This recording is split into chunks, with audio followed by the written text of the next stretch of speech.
AI impact summit 2026 ఢిల్లీలోని జరుగుతోంది. 5 రోజుల పాటు జరిగే ఈ కార్యక్రమానికి 100 దేశాల నుంచి ప్రతినిధులు, 100కు పైగా సిఇఓలు, దాదాపు 500 సెషన్లు, 300 ఎగ్జిబిషన్లు, 3000 మంది స్పీకర్లు విచ్చేశారు. సో వీళ్ళంతా కూడా ఏఐ సమ్మిట్ లో పాల్పంచుకుంటారు.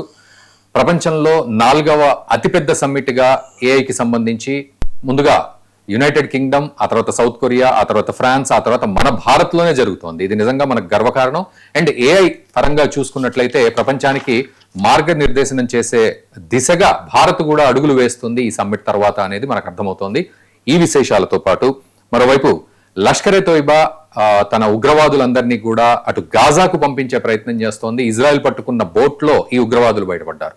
మరోవైపు పాకిస్తాన్ కు, హమాస్ కు ఎప్పటి నుంచో ఉన్న లింకులు కాస్త ఈ మధ్య కాలంలో పూర్తిగా బయటపడ్డాయి. ఖచ్చితంగా హమాస్ ను పాకిస్తాన్ ఉపయోగించుకుంటోంది అనే విషయం కూడా బయటపడింది. ఇది కీలకమైన అంశం, దీన్ని కూడా మనం కవర్ చేస్తున్నాం. ఇక దీంతో పాటు జమ్మూ కాశ్మీర్ లో సెక్యూరిటీ ఏజెన్సీలు 8000 మ్యూల్ అకౌంట్స్ ఫ్రీజ్ చేసిన అకౌంట్స్ వాటిని బయటపెట్టారు. ఆ మ్యూల్ అకౌంట్స్ అంటే ఏంటి, అందులో లావాదేవీలు ఏం జరుగుతున్నాయి, లక్షల్లో జరుగుతున్న లావాదేవీలు మన జాతి వ్యతిరేక కార్యకలాపాలకు ఎలా వాడుకున్నారనే విషయాన్ని ఈ ఏజెన్సీలు బయటపెట్టాయనేది మరొక కీలకమైన అంశం. ఇది ఖచ్చితంగా అంశం. ఇక దీనికి తోడు బంగ్లాదేశ్ లో 17 సంవత్సరాల గ్యాప్ తర్వాత తారిక్ రెహమాన్ అక్కడికి వచ్చి ప్రధానమంత్రి అయ్యే సందర్భం ఇది. అలాగే ఇరాన్ లో కూడా ఇరాన్ రెవల్యూషన్ తర్వాత రెజా పెహల్వి అనే వ్యక్తి అతను ఇరాన్ ని వదిలిపెట్టి పారిపోయాడు. సో ఈ రోజు అతను అమెరికాలో కొన్ని సంవత్సరాల తరబడి అక్కడే ఉంటూ అమెరికాలో ఈ రోజు 2 లక్షల మందిని పెట్టుకుని ర్యాలీ తీశాడు. ఇరాన్ లో రెజిమ్ చేంజ్ చేస్తాం, మేము వెళ్తాము అని చెప్తూ ఉన్నాడు. సో ఇదంతా ఏంటి, ఇరాన్ లో కూడా రెజిమ్ చేంజ్ జరుగుతుందా ఇటు భారత్ లో, నేపాల్లో జరిగినట్టుగా? ఇవన్నీ కూడా మనం మాట్లాడదాం. మనతో పాటు సీనియర్ జర్నలిస్ట్ సాయి కృష్ణ గారు ఉన్నారు, వారిని అడిగి తెలుసుకుందాం. సాయి కృష్ణ గారు నమస్తే అండి, వెల్కమ్. నమస్తే అండి. సో ముందుగా ఏఐ సమ్మిట్ గురించి అండి, అంటే ఒక గొప్ప సమ్మిట్ గా ఇది అందరూ చూస్తూ ఉన్నారు. చాలా అబ్బురపరిచే పద్ధతిలో ఉంది అక్కడ సమ్మిట్ అంతా కూడా, ఈ 5 రోజులు. సో ఇది ఎలాంటి సమ్మిట్, ఎలాంటి ఇంపాక్ట్ చూపెడుతుంది భవిష్యత్తులో ఈ సమ్మిట్ తర్వాత కూడా? సో ఇందాక మీరు చెప్పారు ఇంట్రొడక్షన్ లోనే, India AI impact summit 2026 New Delhi వేదికగా జరుగుతోంది.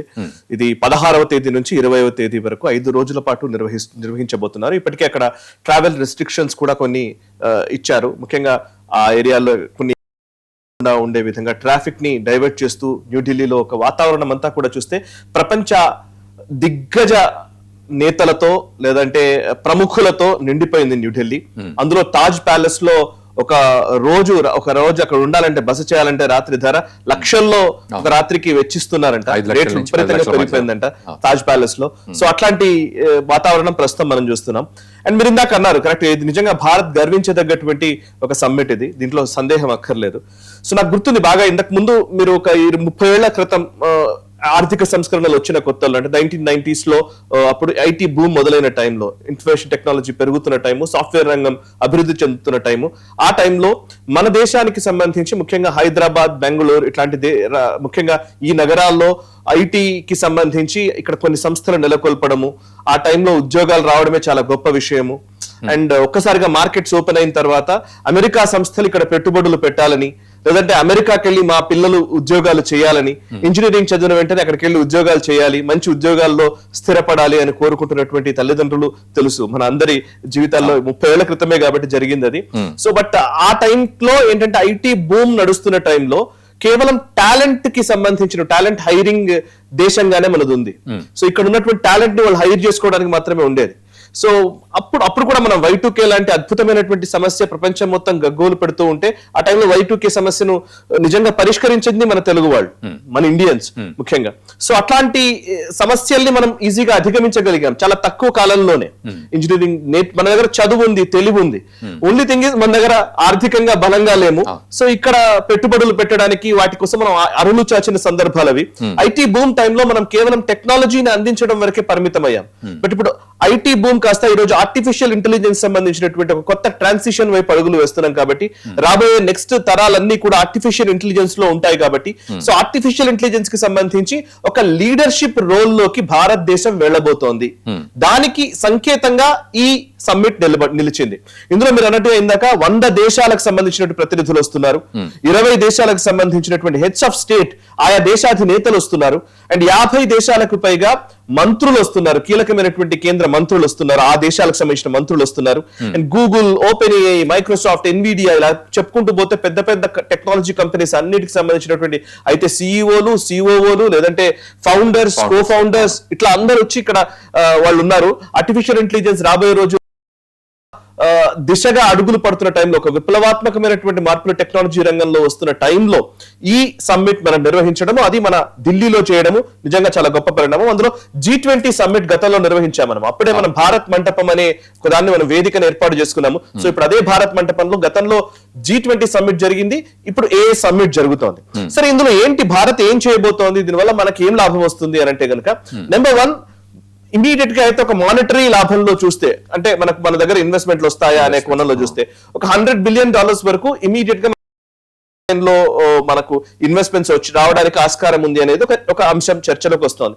$100 బిలియన్ అనేది చాలా చిన్నది. నిజంగా ట్రిలియన్స్ ఆఫ్ డాలర్స్ ఇన్వెస్ట్మెంట్ ఇక్కడ పెట్టే విధంగా ఒక మార్కెట్ ని తయారు చేయడానికి అనుగుణంగా ఇట్లాంటి సమ్మిట్లు పనిచేస్తాయి. అందులో చాలా మంది ఏంటంటే ఆర్టిఫిషియల్ ఇంటెలిజెన్స్ లో మేజర్ గా చెప్పాలంటే యూరోపియన్ దేశాలకి వాళ్ళకి ఏంటంటే ఈ మధ్య కాలంలో హెవీ రెగ్యులేషన్స్ ఉన్నాయి.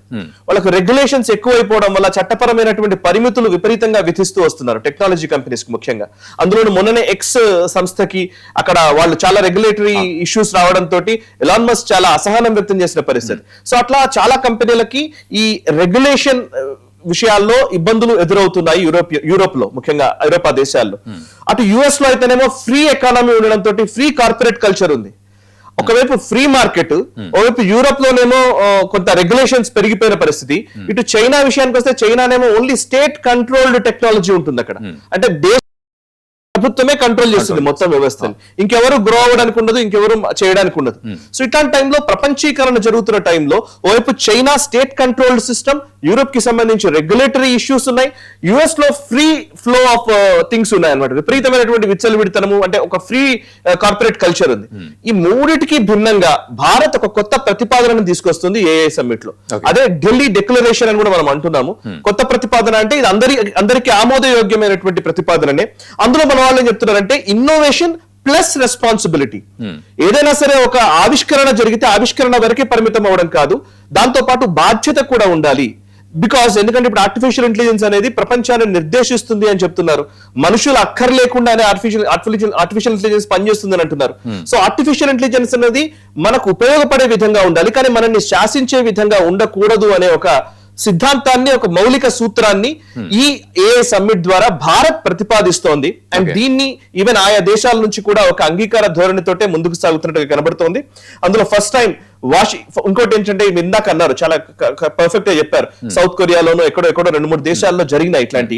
బట్ భారతదేశంలో జరుగుతుంది అని అంటే నిజానికి ఇందులో మన రోల్ ఏంటి అని అంటే కనుక ఆర్టిఫిషియల్ ఇంటెలిజెన్స్ సంబంధించి రాబోయే రోజుల్లో ఒక పాలసీ ఫ్రేమ్వర్క్ కి అనుగుణంగా ఉండేటువంటి సదస్సు ఇది. రాబోయే రోజుల్లో ఎటువంటి టెక్నాలజీ వైపు మనం అడుగులు వేయాలి అనే అంశానికి సంబంధించిన ఒక దిశానిర్దేశం చేసే టైంలో మనం ఉన్నాం కాబట్టి దానికి ఒక అంకురార్పణ, ఒక శ్రీకారం చుట్టే దశలో భారతదేశంలో ఈ భారత మంటపంలో ఈ ఏ సమ్మిట్ జరుగుతుంది. కాబట్టి నిజంగా వాషింగ్టన్ లోనో, ఏ బ్రజిల్స్ లోనో, ఏ చైనా బీజింగ్ లోనో ఎక్కడో జరగట్లేదు, భారత్ లో జరుగుతోంది. అండ్ భారత్ ఒక తొలి అడుగు వేసి ఒక బాధ్యతను తీసుకొని ఆ బాధ్యతను దేశాలకు చెప్పే ప్రయత్నం చేస్తుంది. కాబట్టి మనం ఒక సూపర్ పవర్స్ జాబితాలోకి ఇట్లాంటి సమ్మిట్స్ నిర్వహించడం వల్ల వస్తాం. అంటే ఇక్కడ మనం భారత్ లో నిర్వహించడం అనేది మనకు ఎంతవరకు క్యాచ్ అవుతుందండి? ఇప్పుడు ఇక్కడ ఇన్వెస్ట్మెంట్స్ రాబోతున్నాయి. ఇక్కడ మేజర్ గా టెక్నాలజీ ఉంది, ఇక్కడ టెక్నాలజీ లేదని చెప్పడానికి లేదు. ఇప్పుడు ఫర్ ఎగ్జాంపుల్ నేను నిన్ననే ఒక వార్తా కథనం చూస్తున్నాను. 2 సంస్థలు, భారత్ లోని 2 సంస్థలు కలిసి ఏఐ డేటా సెంటర్స్ పెడుతూ ఉన్నాయి. ఏఐ డేటా సెంటర్స్ ఇప్పుడు మామూలుగా స్పేస్ ఎక్స్ ఒకటి ఉంది, ఎలాన్ మస్క్ కి సంబంధించిన స్పేస్ ఎక్స్ ఉంది. స్పేస్ ఎక్స్ కి భిన్నంగా, అంటే వాళ్ళకి ధీటుగా మన భారతదేశానికి సంబంధించినటువంటి 2 సంస్థలు ఇక్కడ పెడుతూ ఉన్నారు. ఆ పేర్లు చెప్తాను. నీవ్ క్లౌడ్ అనే ఒక సంస్థ, అండ్ ఇంకోటి అగ్నికూల్ కాస్మోస్ అనే ఒక సంస్థ. ఈ 2 భారత్ కి సంబంధించినటువంటి సంస్థలు. ఈ 2 కూడా శ్రీనాథ్ రవిచంద్రన్ అనే ఒక వ్యక్తి, నరేంద్ర సేన్ అనే ఒక వ్యక్తి, ఇద్దరు కలిసి దాని ఏమంటారు, ఇద్దరు కలిసి ఒక కొలాబరేటివ్ వర్క్ చేస్తూ ఉన్నారు. వీళ్ళు ఏఐ సెంటర్ స్పేస్ లో, అంటే ఆర్బిట్ లో మనం ఒక ఏఐ సెంటర్ ఏర్పాటు చేయబోతున్నాం, ఏఐ డేటా సెంటర్ ఏర్పాటు చేయబోతున్నాం. Okay, ఇది చాలా గొప్ప పరిణామం. ఇది దీని మీద అసలు మన మెయిన్ స్ట్రీమ్ మీడియాలో ఎక్కడ చర్చ కూడా లేదు. ఇది గొప్ప ఆవిష్కరణ. Actually AI data centre space లో, అందులోనూ ఆర్బిట్స్ లో మనం పెట్టబోతున్నాము అని అంటే గనుక అది కేవలం స్పేస్ ఎక్స్ చేస్తోంది. స్పేస్ ఎక్స్ ఎవరు తెలుసు కదా, ఎలాన్ మస్క్ సంబంధించిన సంస్థ. ఎలాన్ మస్క్ కొన్ని కోట్ల రూపాయలు, బిలియన్స్ ఆఫ్ డాలర్స్ నెట్వర్త్ ఉన్నటువంటి సంస్థ అది. వాళ్ళు చేస్తున్న ప్రయోగాన్ని మన భారతదేశంలోని ఒక ఐఐటి మెడ్రాస్ నుంచి వచ్చినటువంటి వ్యక్తి, ఒక గ్రాడ్యుయేట్ చేసిన ఒక మంచి చదువుకున్నటువంటి వ్యక్తులు ఇద్దరు ఇక్కడ 2 చిన్న సంస్థలు స్టార్ట్ చేసి వాళ్ళు స్పేస్ ఎక్స్ కి ధీటుగా ఏ డేటా సెంటర్ ని చేయాలనే ఒక సంకల్పం తీసుకున్నారు. 2026లోనే ఇది ఎండింగ్ కల్లా ఇది మన వాళ్ళు ప్రయోగం చేయబోతున్నారు. సో అంటే ఆర్టిఫిషియల్ ఇంటెలిజెన్స్ లో మనకు బయటకు చాట్ జీపీటీలు లేకపోతే ఓపెన్ ఏఐ, డీప్ సీక్ ఇట్లాంటి సంస్థలన్నీ విదేశాల సంస్థలే ఉన్నాయి కదా, మన ఏం లేవు కదా అని అందరూ అనుకుండవచ్చు.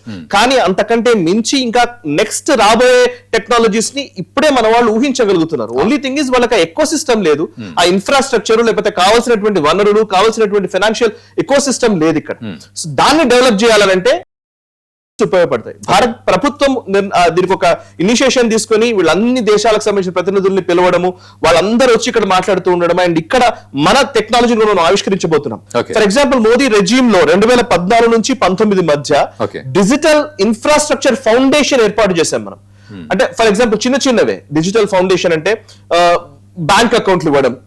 అసలు మన దగ్గర పూర్తిగా బ్యాంక్ అకౌంట్ లేకుండా 25-26 కోట్ల బ్యాంక్ అకౌంట్లు మనం ఇచ్చాం, రూపే అకౌంట్లు. అండ్ 2 డిజిటల్ ఇన్ఫ్రాస్ట్రక్చర్ లో ఆధార్ లాంటి ఒక వ్యవస్థను తీసుకొచ్చుకున్నాం, యూనిక్ ఐడెంటిటీ సిస్టమ్ ఒకటి తెచ్చుకున్నాం, అండ్ ఇంకోవైపు ఫాస్ట్ ట్యాగ్ లాంటివి ఏర్పాటు చేసుకున్నాం. ఇవన్నీ స్వదేశీ టెక్నాలజీ తోటి మనం తయారు చేసుకుంటున్నటువంటి అంశాలు. UPI transactions నిర్వహించాం. 19 to 24 మధ్య స్టార్ట్అప్ ఎకో సిస్టమ్ బిల్డ్ చేశాం. మ్యానుఫాక్చరింగ్ సెక్టర్ పెరిగింది. డిఫెన్స్ ఎకో సిస్టమ్ లో ముఖ్యంగా మ్యానుఫాక్చరింగ్ సెక్టర్ లో డిఫెన్స్ ఇంపోర్ట్స్ చేసుకున్నాం. ఇంతకుముందు దిగుమతులు ఉండేది, ఇప్పుడు ఎగుమతుల దిశగా అడుగులు వేస్తున్నాం. సో ఇప్పుడు 2024 నుంచి ఇప్పుడు ఒక పవర్ సెంటర్ గా భారత్ ని మలచే ఒక దృక్పథంతో మోదీ ప్రభుత్వం ప్లాన్ చేస్తోంది. లెట్స్ సీ ఏం జరుగుతుందో తెలియదు. దీనివల్ల మనం పూర్తిగా మనం ఏదో అవుతామని నేను చెప్పట్లేదు, బట్ అట్లీస్ట్ ఒక అడుగు చాలా సీరియస్ గా పడుతోంది. అండ్ అన్ని దేశాల ప్రతినిధులు ఊరికే రారు. ఒక దగ్గర ఏదో సబ్మిట్ పెడుతున్నారంటే రారు. దీనికి ఏదో చాలా పెద్ద పిఆర్ యాక్టివిటీ ఉండాలి. బ్యాక్ ఎండ్ ఛానల్స్ లో ఇంకా ఏదో ఒక కాన్ఫిడెన్స్ ని వాళ్ళకి బిల్డ్ చేశాం కాబట్టి అంతమంది సిఇఓలు, ఫౌండర్స్, కో ఫౌండర్స్, దేశాధినేతలు ఇక్కడికి వచ్చి సమ్మిట్ లో పాల్గొన్నారు. అది కూడా 5 రోజుల సమ్మిట్ ఇది. So let's wish all the best to all the టెక్నాలజీకి సంబంధించినటువంటి సైంటిస్టులు కావచ్చు, టెక్నోక్రాట్స్ కావచ్చు, వాళ్ళందరికీ ఆల్ ది బెస్ట్ చెప్దాం. ఇందులో నిమగ్నం అవుతున్నటువంటి అధికారులందరికీ కూడా all the best and congratulations చెప్దాం.